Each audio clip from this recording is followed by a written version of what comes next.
Hi, so today I'll introduce to you a lake located in the center of Hanoi, the capital of Vietnam. So this is Hoan Kiem Lake, covering 12 hectares. This is one of the most famous city's landmarks. It's also a gathering place for both locals and tourists, especially during the weekend from the Friday to Sunday, when it becomes a pedestrian street. So more than a beautiful lake, Hoan Kiem Lake connects to the Vietnamese history, culture, and national identity also. So if you don't know, in the past, Hoan Kiem Lake was much larger than it is today. Follow the Home map. One of the surviving maps issued by King Title in 1490. Hoan Kiem Lake was a part of a branch of Red River. So over a century, the sediment from the river gradually built up and cut the lake off from the main river. So eventually, it was isolated like it is today. So the first name of the lake was Lục Thủy Lake. It's made Greenwood Lake because it was green through the years.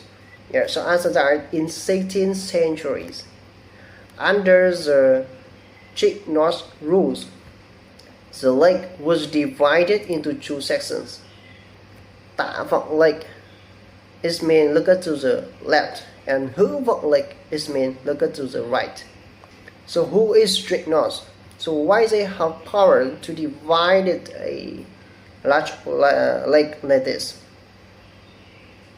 So at that time, the Chick-North were de facto rulers in the northern Vietnam during the dynasty. What does it mean? Although the Nê emperors remain on their throne, Chick-North hold every policy military power of the whole country. Therefore, besides the palace of the Nê emperors, Chick-North also have their own palace complex in the west of the lake. And they also have a pavilion in the eastern shore. It's called by Ngũ Long Lầu. It means 5 dragons pavilion.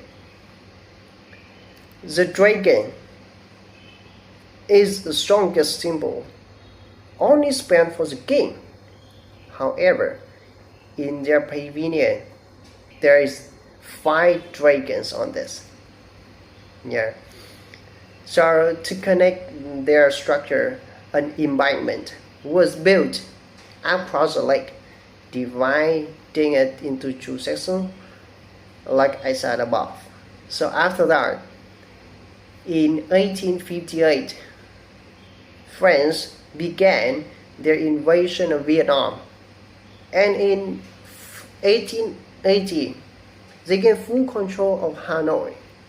So from 1888 to the early 1900s, they transformed Hanoi into the capital of Indochina. So as a part of the urban transformation, Hữu Vọng Lake was filled. Only Tả Vọng Lake remained, and it is Hoan Kiem Lake today. Like I said above, Hoan Kiem Lake is the heart of the capital. So why does we name the lake by Hoan Kiem? Gươm Lake, Sword Lake, by a weapon like this. So to explain about this name, we need to look back to the history. So until now, China has already dominated Vietnam for over 1,000 years, for 4 times. And now, we just talk about the last time, the last domination. There's only 20 years from 1407 to 1427. This is one of the short-lived Chinese occupation of Vietnam, but it is widely regarded as the most brutal. China committed tons of crimes in Vietnam during that period. Firstly, right after domination, they started to kill people in different ways, in brutal, unimaginable methods. Even they forced Vietnamese people eat human meat. Secondly, they exploited both people and natural resources. They brought Vietnamese men to China working on the imperial structural projects. Others became their slaves. They bring a lot of Vietnamese men, artisans, craftsmen, scholars, engineers, and so on. And one of them, very famous even now in China, his name is Nguyen An. He is Dai Viet man, absolutely, but he is one of the most important people contributing to the design of Forbidden City in China. In addition, they also forced Vietnamese people mine for gold, dive for pearls, hunt rare animals, and absolutely all of them will be used to enrich their country. But you know, that's worth nothing. That's worth beginning. Worse still, the colonial authorities try to erase our culture, rewrite our history, apply the assimilation policy also. So what did they do? They banned the local custom, traditions, cultures. They burnt books, especially history books. They spread false information about history to make sure that the future generations don't know who they are.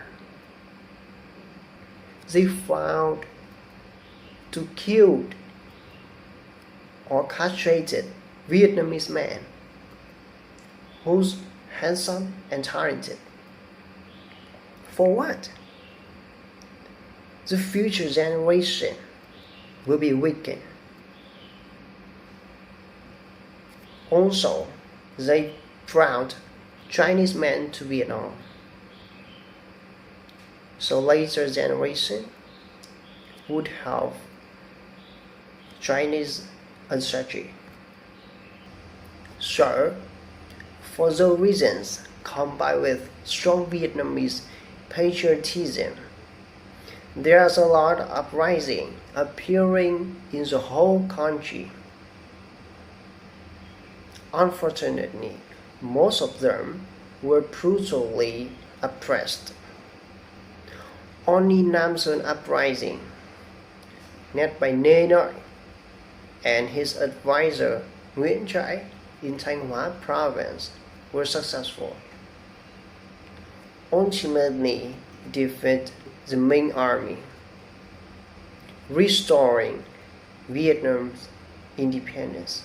So, based on the victory of King Nê Nội, there's a lot of legends surround himself and his uprising. And one of them related to the name of the Hoan Kiem lake.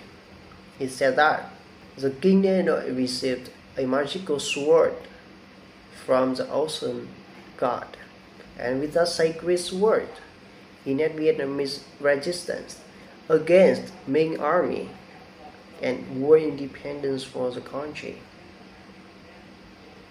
So after the victory, one time, the king was boating on the lake. He encountered a golden turtle. He used a sword to poke the turtle. And imagine the turtle grabbed the sword, dived under the water. He ordered to drain the lake, find out the sword and the turtle also. But they saw nothing. So from that moment, this lake was called by Hoan Kiem Lake, the lake of return sword. But as you know, it's just imagination. It's unreal. And we have another meaning, the deep meaning of the name of this snake.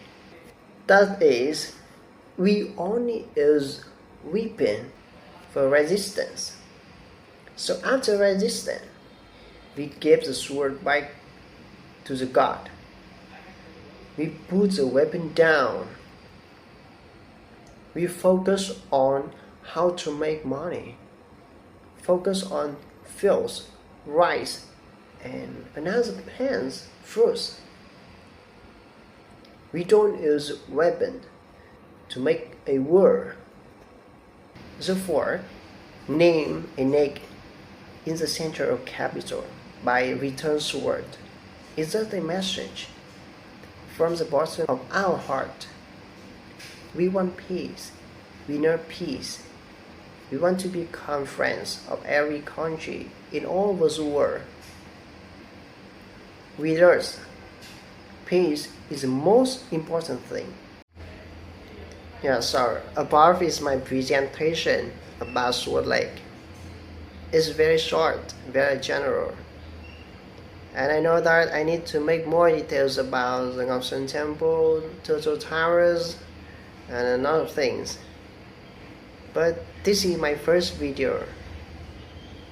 And it's just a little bit shy, nervous when I talk like this in the front of camera. This is the first time.